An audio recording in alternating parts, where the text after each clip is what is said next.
یہ آیت کریمہ نازل ہوئی اور اللہ کے نبی نے ایک اصول بتا دیا، ایک اصول، ایک ضابطہ بتا دیا. فرمایا لا طاعت لمخلوق فی معصیت الخالق. فرمایا یاد رکھو کوئی بھی انسان تم کو حکم دے تو اس میں اللہ کی نافرمانی کا اگر عنصر پایا جا رہا ہو تو وہاں تم ان کی اطاعت نہیں کرو گے. اطاعت انما الطاعۃ فی المعروف، ہمیشہ اطاعت بڑوں کی، ذمہ داروں کی کن باتوں میں ہوگی؟ نیکی کے کاموں میں، بھلائی کے کاموں میں، گناہ کے کاموں میں، برائی کے کاموں میں نہیں ہوگی. یہ طے کر دیا اللہ کے نبی علیہ الصلوۃ والسلام نے اس حدیث کی روشنی میں کہ کوئی بھی بڑا، کتنا بھی بڑا کیوں نہ ہو، اس کی بات جب تک وہ بھلائی کی بات کر رہا ہے، اللہ رسول کی بات کر رہا ہے، اس کی بات مانی جائے گی. اگر وہ نافرمانی کا حکم دے، غلط بات کا حکم دے، کتنا بھی بڑا کیوں نہ ہو، اس کی بات نہیں مانی جائے گی. اس سے یہ بات معلوم ہوتی ہے کہ اللہ کے نبی کی بات کے لیے ہر ایک کی بات کو ٹھکرایا جا سکتا ہے، مگر کسی کی بات کی وجہ سے اللہ کے نبی کی کسی بات کو نہیں ٹھکرایا جا سکتا. کسی کی بھی بات کی وجہ سے، کسی کے فتوے کی وجہ سے، کسی کے مسئلے کی وجہ سے اللہ کے رسول کی کسی حدیث کا انکار یا اس کا غلط مطلب نہیں بیان کیا جائے گا. ہمیشہ اللہ کے رسول کی بات کو اونچا رکھا جائے گا، اس کو سپریم اتھارٹیز کو دی جائے گی. اس سے بڑی کوئی عدالت، اس سے بڑا کوئی فیصلہ نہیں ہے ایک ایمان والے کے لیے. اور اس کے بعد اللہ رب العزت نے جو لوگ اطاعت رسول سے منہ موڑ کر زندگی گزارتے، اپنی من مانی زندگی گزارتے، ان کے بارے میں بھی کچھ باتیں اللہ تعالیٰ نے قرآن کے اندر بیان فرمائی. کہا کہ سب سے پہلی بات تو اللہ کے نبی علیہ الصلوۃ والسلام کی کسی بھی بات کو معمولی نہ سمجھے. لا تجعلوا دعاء الرسول کدعاء بعضکم بعضا. فرمایا کہ تم میں سے کوئی بھی رسول اللہ کی بات کو، آپ کے کسی بھی فرمان کو، آپ کے بلاوے کو عام لوگوں کے بلاوے کی طرح مت سمجھو. آپ جب کسی بات کا حکم دیتے ہیں تو وہ بات دراصل آپ کی نہیں ہوتی، وہ رب کریم کا حکم ہوا کرتا ہے. کوئی عام آدمی آپ کو کوئی بات کا حکم دے، کسی بات پر بلائے، آپ کو اختیار ہے، آپ مانے نہ مانے آپ کو کوئی مسئلہ نہیں ہے. مگر رسول اللہ جب بھی بلائے، رسول اللہ کوئی بھی آپ کو حکم دے تو آپ اس کو ہر حال میں مانیں گے، انکار کی کوئی گنجائش اللہ نے نہیں رکھی. اور اس کے بعد اللہ نے فرمایا قد یعلم اللہ الذین یتسللون منکم لواذا. اللہ تعالیٰ ان لوگوں کو جانتا ہے جو لوگ مختلف بہانوں سے، مختلف ہیلوں سے اللہ کے رسول صلی اللہ علیہ وسلم کے باتوں کو انکار کر دیتے ہیں، آپ کے باتوں کو چھوڑ دیتے ہیں، کھسک کر کے نکل جاتے ہیں. اللہ تعالیٰ ان کو بہتر طور پہ جانتا ہے. اور اس کے بعد فرمایا کہ فَلْيَحْذَرِ الَّذِينَ يُخَالِفُونَ عَنْ أَمْرِهِ أَن تُصِيبَهُمْ فِتْنَةٌ أَوْ يُصِيبَهُمْ عَذَابٌ أَلِيمٌ. فرمایا یاد رکھو لوگوں کو ڈرنا چاہیے، رسول اللہ صلی اللہ علیہ وسلم کی نافرمانی کرتے وقت ان کو ڈرنا چاہیے کہیں اللہ تعالیٰ ان کو کسی فتنے میں مبتلا نہ کر دے یا ان کو کوئی دردناک عذاب نازل کر کے ان کو ختم نہ کر دے. یہ دو میں سے کوئی چیز ہو سکتی ہے، یا اللہ تعالیٰ کسی فتنے میں مبتلا ان کو کر دے گا، یا اللہ تعالیٰ ان کو کیا کرے گا، دردناک عذاب سے دوچار کر دے گا. جو لوگ بھی رسول اللہ صلی اللہ علیہ وسلم کی اطاعت، آپ کی فرما برداری سے بچنے کے لیے ہیلا اور بہانہ تلاش کریں گے، ان کے لیے سزا اللہ نے سنائی. یہ کوئی معمولی سزا نہیں ہے جو بیان کی گئی. امام احمد بن حنبل رحمہ اللہ بیان فرماتے ہیں الفتنۃ المراد الشرک. ایک انسان جو رسول اللہ صلی اللہ علیہ وسلم کی نافرمانی کر رہا ہے، اللہ نے اس کے بارے میں کہا کہ اگر وہ نافرمانی پر تلا ہے تو اللہ تعالیٰ اسے کسی فتنے میں مبتلا کر دے گا. کسی فتنے میں مبتلا کرنے کا مطلب کیا ہے؟ اللہ کے اس فرمان کا وہ معنی بیان کرتے ہوئے کہتے ہیں امام احمد بن حنبل المراد بالفتنہ الشرک. اس سے یہاں فتنے سے مراد کیا ہے؟ اللہ تعالیٰ تم کو فتنے میں مبتلا کر دے گا. اس کا مطلب کیا ہے؟ اللہ تعالیٰ تمہیں شرک میں مبتلا کر دے گا، تمہارا ایمان ہی سلب ہو جائے گا، تمہاری توحید بھی چھن جائے گی اگر تمہاری زندگی میں اطاعت رسول نہ ہو. اسی لیے آپ دیکھیں گے بہت سارے ہمارے مسلمان بھائی انہوں نے کسی معاملے میں حدیث کو چھوڑا، سنت رسول کو نظر انداز کر دیا، مگر اللہ تعالیٰ نے ان کی زندگیوں میں کیا کر دیا؟ شرک اصغر بھی ہے، شرک اکبر بھی ہے، کفر اکبر بھی ہے، کفر اصغر بھی ہے، ہر قسم کے شرک اور کفر میں اللہ تعالیٰ نے ان کو مبتلا کر دیا ہے۔ یہ وبال کہاں سے آیا؟ یہ وبال آیا ہے اس سنت رسول کو چھوڑنے کی وجہ سے جس کے بارے میں اللہ نے دھمکی دی تھی، او یصیبہم عذاب علیم، یا اللہ تعالیٰ ان کو دردناک عذاب مبتلا نہ کر دے۔ وہ دردناک عذاب یا تو آخرت میں ہو سکتا ہے یا اس دنیا میں بھی ہو سکتا ہے۔ دنیا میں کیا ہو سکتا ہے؟ اللہ تعالیٰ دوسری قوموں کو ہمارے پر مسلط کر دے گا۔ اللہ کے نبی نے فرمایا جو الی الذلۃ والصغار علی من قال فامری، اللہ تعالیٰ نے اس قوم کا مقدر، اس قوم کی جو ہے تقدیر میں ذلت اور رسوائی لکھ دی ہے، جس نے میری کسی معاملے میں نافرمانی کی ہو ضرور اللہ تعالیٰ ان کو ذلیل و خوار کر دے گا۔ آج امت مسلمہ ہمیشہ اپنی ذلت، اپنی قاری کا رونا روتی ہے، کہتی ہے کہ ہمارے یہاں جو اتنی پریشانیاں، اتنی مصیبتیں، اتنے ذلیل ہم ہیں، ایک نچلی قوم سے بھی گئی گزری ہماری حالت ہے اس ملک کے اندر یا دنیا کے اندر۔ ہمارا اتنا بڑا دنیا کے اندر ہماری آبادی ہے، اتنی بڑی آبادی، اتنے بڑے ممالک اور اتنی بڑی دولت ہمارے پاس ہے، کثرت اتنی ہے، مگر عزت نام کی کوئی چیز ہمارے پاس نہیں ہے۔ کیوں نہیں ہے عزت؟ اللہ نے غلبہ کیوں نہیں دیا؟ اس کی وجہ یہی ہے کہ اللہ تعالیٰ نے، ہم نے اپنی زندگی میں جو سنتوں کو نظر انداز کرنا چھوڑ دیا، نظر انداز کرنا شروع کر دیا اور سنتوں کو چھوڑ کر اپنی منمانی زندگی گزارنے لگے، تو اللہ تعالیٰ نے دشمن کو ہمارے پر ایسے مسلط کر دیا ہے، ہماری کوئی عزت اور ہمارا کوئی وقار باقی نہ رہا۔ اگر عزت چاہتے ہیں، دنیا میں غلبہ چاہتے ہیں، دنیا کے اندر اگر ہمارا اسلام سر بلند ہو، ہماری قوم سر بلند ہو، تو اس کے لیے ایک ہی ذریعہ ہے۔ وہ ذریعہ کیا ہے؟ ہم اللہ کے رسول کی غلامی میں آ جائیں، باقی دنیا کو اللہ تعالیٰ خود ہمارا غلام بنا دے گا۔ بس اتنا سا کر لو، اتنی سی بات ہے۔ ایک مسلمان کی زندگی میں اطاعت رسول اگر آ جائے، زندگی کے ہر معاملے میں، یہ معاملہ صرف عبادتوں کا نہیں ہے، یہ معاملہ صرف عقائد کا نہیں ہے، یہ معاملہ صرف ہمارے کچھ مذہبی رسوم میں نہیں ہے، بلکہ زندگی کے ہر معاملے میں، ہر شعبے میں اطاعت رسول کو ملحوظ رکھا جائے۔ ہمارے زندگی کا ہر معاملہ، ہر مسئلہ اللہ کے رسول کی سنت کے مطابق ہو۔ اور اسی طریقے سے اب دنیا میں کامیاب ہونے کا جو ذریعہ تو بتا دیا آپ کو کہ اللہ کے رسول کی اطاعت، مگر کبھی کبھار کوئی آدمی اللہ کے رسول کی اطاعت سے جو دوری اختیار کرتا ہے، اس کے پیچھے کچھ اسباب ہوتے ہیں۔ کبھی وہ سبب یہ ہوتا ہے کہ اگر میں حدیث کے مطابق، سنت کے مطابق اپنی زندگی کو سدھار لوں تو ہمارے دوست کیا کہیں گے، یا سنت کے مطابق میں اپنی زندگی کر لوں تو ہمارے خاندان والے کیا کہیں گے، یا ہمارے بستی والے کیا کہیں گے، یا میرے کاروبار کا کیا ہوگا، یا پھر میری جان کی کون حفاظت کرے گا۔ ایسے بہت سارے خدشے اور بہت سارے ہمارے ذہنوں میں ڈر ہیں۔ اللہ نے فرمایا کہ ڈر کو نکال دو، کہ ڈر نکالو گے تو کامیاب ہوگے۔ اللہ نے فرمایا وَمَن يُطِعِ اللَّهَ وَرَسُولَهُ، جو آدمی اللہ کی اطاعت کرے اور اس کے پیغمبر محمد صلی اللہ علیہ وسلم کی اطاعت کرے، جو آدمی اللہ کے رسول کی اطاعت کرے، وَلَمْ يَخْشَ إِلَّا اللَّهَ، اور اللہ کے سوا کسی کا ڈر اور خوف اس کے دل میں نہ ہو، تو اللہ فرماتا فَأُولَٰئِكَ هُمُ الْفَائِزُونَ، ایسے ہی لوگ حقیقت میں کون ہیں؟ کامیاب ہونے والے ہیں۔ ورنہ یہ ڈر رکھ کر کے، یہ خوف رکھ کر کے آدمی کبھی اطاعت رسول کا پیروکار نہیں ہو سکتا۔ یہ ڈر پہلے دلوں سے نکال دو۔ دنیا کچھ نہیں کرے گی، دنیا دھمکیاں دیتے رہے، اللہ تعالیٰ کا معاملہ آپ کے ساتھ اگر درست ہے، اطاعت رسول میں آپ اگر صحیح ہیں، تو اللہ تعالیٰ آپ کی ضرور حفاظت کرے گا اور آپ کو غلبہ اور عزت نصیب فرمائے گا۔ اور اس کے بعد آپ یاد رکھیں، دنیا میں اللہ تعالیٰ نے کسی کے لیے کوئی گنجائش باقی نہیں رکھی۔ اللہ کے نبی علیہ السلام کی اطاعت سے بھاگنے کا کوئی راستہ نہیں چھوڑا۔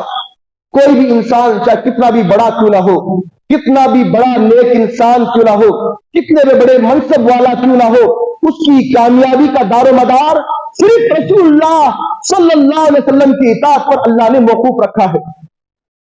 پیارے نبی علیہ السلام کے پاس آپ نے مشہور واقعہ بارہا سنا ہوگا۔ سنن الدارمی میں امام دارمی اس واقعے کے جو ہے مقدمے میں انہوں نے نقل فرمایا، کہتے ہیں حضرت عمر فاروق رضی اللہ تعالیٰ عنہ ایک مرتبہ کہیں تورات حضرت موسیٰ علیہ السلام کی ان کے اوپر نازل کردہ کتاب وہ لا کے اللہ کے نبی کے پاس بڑے شوق سے پڑھنے لگے اور اس کی باتوں کو متاثر ہو کر پیش کرنے لگے۔ کون سا نسخہ ہے؟ تورات کا ہے۔ اور تورات کون سی کتاب ہے؟ اللہ کی طرف سے اتاری ہوئی حضرت موسیٰ پر نازل کردہ کتاب ہے۔ تو اس کتاب کا ایک ورق لا کر کہیں سے مل گیا ان کو، کیونکہ مدینے میں یہودی بھی رہا کرتے تھے، اس سے وہ ماننے والے اور پڑھنے والے تھے۔ ایک ورق مل گیا، لا کر پڑھنے لگے اللہ کے نبی کے پاس۔ اللہ کے نبی علیہ السلام سن رہے ہیں مگر ناراضگی اپنے چہرے سے ظاہر فرما رہے ہیں۔ اور پیارے نبی علیہ السلام کا چہرہ جب ناراضگی کا عالم ہوتا، اللہ کے نبی صلی اللہ علیہ وسلم کا چہرہ اتنا سرخ ہوتا، لگتا تھا کہ انار کے دانے گویا نچوڑ کر آپ کے چہرے پر ڈالے گئے ہیں، اس قدر سرخ اللہ کے نبی علیہ السلام کا چہرہ ہو گیا۔ عمر فاروق پڑھتے جا رہے ہیں اس صفحے کو، اور ابو بکر صدیق رضی اللہ تعالیٰ عنہ کی نگاہ رسول اللہ کے چہرے پر ہے اور کہہ رہے کہ عمر تمہاری ماں تمہیں گم پائے، اللہ کے رسول کی ناراضگی دیکھو، بند کر دو پڑھنا۔ اس کے بعد اللہ کے نبی علیہ السلام فرمانے لگے، اے عمر تم حضرت موسیٰ کی کتاب کا ایک ورق لے کے آ گئے ہو، اگر لو بدا لکم موسیٰ لاتبعتموہ لزللتم عن سواء السبیل، فرمایا کہ اگر موسیٰ علیہ السلام بھی لو بالفرض اس دنیا میں آ جائے تمہارے سامنے اور تم مجھے چھوڑ کر ان کے پیچھے اگر چلنے لگو، یاد رکھو کہ تم سیدھے راستے سے بھٹک جاؤ گے، حضرت موسیٰ کے پیچھے چل کر بھی تم کامیابی حاصل نہیں کر سکو گے۔ کتنی بڑی بات ہے۔ اور اس سے بھی آگے ایک دوسری روایت کے اندر اللہ کے نبی نے فرمایا، لو کان موسیٰ حیا لما وسعہ الا اتباعی، فرمایا کہ یاد رکھو یہ تمہاری بات نہیں، اگر موسیٰ علیہ السلام بھی بالفرض باحیات ہو جائے، اگر وہ بھی اپنی کامیابی چاہتے ہیں تو ان کے لیے بھی ضروری ہے کہ وہ میری شریعت کی پیروی کرے، میری اتباع کرے، میرے راستے پر چلے۔ آپ سوچیں حضرت موسیٰ علیہ السلام بھی اپنی نجات کے لیے رسول اللہ کی اطاعت کے محتاج ہے، تو پھر دنیا میں کس چیز کی اطاعت ہم کر کے کامیابی تلاش کر رہے ہیں؟ کس چیز کی؟ کن کو امام ہم نے بنا لیا، کن کو بڑا بنا لیا، کن کے پیچھے ہم چل رہے ہیں اور سمجھ رہے کہ ہم حق پر جنت پہنچ جائیں گے۔ میرے بھائیوں، ایک ہی راستہ اللہ نے رکھا ہے جنت کا، وہ ہے سنت رسول کا، اطاعت رسول کا۔ بار بار اسی سے میں آپ کی بات شروع کیا تھا اور اسی پر میری بات ختم ہوگی، کیونکہ ذہنوں میں ہمارے وقت ہونا چاہیے، یہ ایسا بیٹھ جانا چاہیے جس طرح سے رب کی ربوبیت میں، رب کی عبادت میں کوئی شریک نہیں ہو سکتا، ویسے رسول اللہ صلی اللہ علیہ وسلم کی اطاعت میں بھی کوئی شریک نہیں ہو سکتا، اس کے اندر بھی کوئی شرکت نہیں ہے۔ بس ایک اللہ تعالیٰ نے رسول اللہ صلی اللہ علیہ وسلم کی اطاعت کا ہم کو حکم فرمایا ہے، اور ہماری عزت، ہماری کامیابی اسی رسول علیہ السلام کی اتباع اور آپ کی پیروی میں ہماری رکھی ہے۔ اور دوسری بات کہ دنیا کے اندر جو لوگ بھی اپنی منمانی زندگی گزار کے چلے جائیں گے، منمانی کرتے رہے اس دنیا میں، بتایا گیا کہ اللہ کے نبی کا حکم تو یہ تھا، اور وہ یہ کہتے رہے کہ نہیں ہمارے خاندان میں یہ سب نہیں چلتا، ہمارے باپ دادا کا طریقہ ایسا تھا، ہم اس پر چل رہے ہیں۔ کوئی اگر بتا دے یہ اللہ کے نبی کی بات ہے، یہ آپ کا پیغام ہے، قرآن کی آیت کریمہ میں یہ بات آئی ہے، اور وہ یہ کہے کہ نہیں ہمارے حضرت کو میں پوچھا وہ نہیں ایسا بول رہے تھے، کیونکہ ہم فلاں مسلک والے ہیں اس لیے ہم اس کو نہیں مانیں گے، تو مسلک کی بنیاد پر، جماعت کی بنیاد پر، علاقے کی بنیاد پر، سماج کی بنیاد پر، معاشرے کی بنیاد پر، خاندان کی بنیاد پر، کسی بھی بات پر اگر آدمی اللہ کے نبی کی کسی بات کا انکار کر دیتا ہے تو گویا وہ آدمی خود اپنے لیے جہنم کا راستہ اختیار کرتا ہے، جہنم کے راستے پر چلتا ہے۔ اور ان کا انجام کیا ہوگا؟ اللہ تعالیٰ نے قرآن کریم کے اندر کئی جگہ یہ بات بیان فرمائی۔ اللہ تعالیٰ نے فرمایا یوم تقلب وجوہہم فی النار، سورہ احزاب میں اللہ نے فرمایا یاد کرو اس وقت کو جب جہنم میں چہرے الٹ پلٹ کیے جائیں گے آگ میں۔ آپ نے دیکھا ہوگا جب بکرا ذبح ہوتا ہے اس کا سر اور اس کے پیر الگ کر لینے کے بعد اس کو لوگ جلاتے ہیں اس کا سرا اور پایا بنانے کے لیے، ہر طرف کبھی ادھر سے جلا رہے ہیں، کبھی ادھر سے جلا رہے ہیں، کبھی ادھر سے سلاخ ڈالی جا رہی ہے، کبھی ادھر سے آگ کھوسی جا رہی ہے، پوری طرح سے اس کو جلاتے ہیں۔ ویسے انسان کے چہرے جہنم کی آگ میں الٹ پلٹ ہوں گے، ادھر سے کبھی ادھر سے جلا کبھی ادھر سے جلا۔ اگر وہ انسان کا جلتا ہوا چہرہ اس کی کھال ختم بھی ہو گئی پھر نئی کھال آئے گی، پھر وہ جلتا رہے گا۔ یہ عذاب، یہ تکلیف، یہ المناک سزا ان کو ہوتی رہے گی۔ اور جب ہوگی تو وہ کہیں گے یقولون یا ویلتنا، وہ کہیں گے کہ اے ہماری بربادی، ہم نے کاش کہ ہم اطاعنا اللہ و اطاعنا الرسول، کاش کہ ہم دنیا میں اللہ کی بات مانے ہوتے، اس کے پیغمبر کی بات مانے ہوتے تو آج یہ انجام، آج یہ تکلیف ہمیں بھگتنا نہ پڑتی۔ اس وقت جو افسوس کریں گے اور کہیں گے قالوا ربنا انا اطعنا سادتنا و کبراءنا، تو کہیں گے اے ہمارے رب، ہماری یہ بربادی تھی کہ ہم نے اپنی زندگی میں کچھ لوگوں کو بڑا بنا لیا تھا اور ان کے پیچھے ہم چلتے رہے، اپنے بڑوں کے پیچھے، اپنے بزرگوں کے پیچھے، اپنے سرداروں کے پیچھے چلتے رہے، فَأَضَلُّونَ السَّبِيلَ، اب انہوں نے ہم کو سیدھا راستہ نہیں بتایا، غلط راستے پر ہم چلتے رہے یہاں تک کہ ہماری زندگی ختم ہو گئی، ہمیں صحیح راستہ پتہ ہی نہیں چلا، صحیح راستے کی ہمیں خبر بھی نہ ہوئی، یا خبر بھی تھی تو یہ ہمیں دن رات آ کے روکتے تھے کہ وہ غلط لوگ ہیں، گمراہ لوگ ہیں، وہ غلط طریقہ ہے، ہم جو کریں وہ صحیح ہے، یہی وہ سمجھاتے رہے اور ہم نے ان کی بات مان لی، اور نتیجہ کیا ہوا؟ ہم اس جہنم میں پہنچ گئے اور کہیں گے ربنا آتیہم ضعفین من العذاب ولعنہم لعنا کبیرا، اور کہیں گے اے ہمارے رب،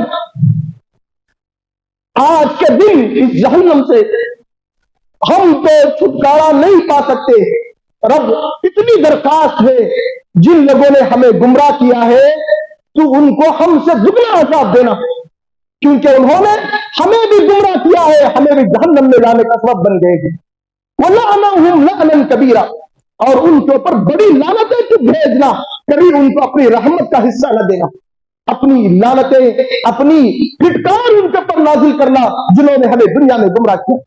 آج بڑی عقیدت سے ان کا نام لیتے ہیں، بڑی عقیدت سے ان کے نام کے نعرے لگاتے ہیں، مگر یہی لوگ کیا کریں گے؟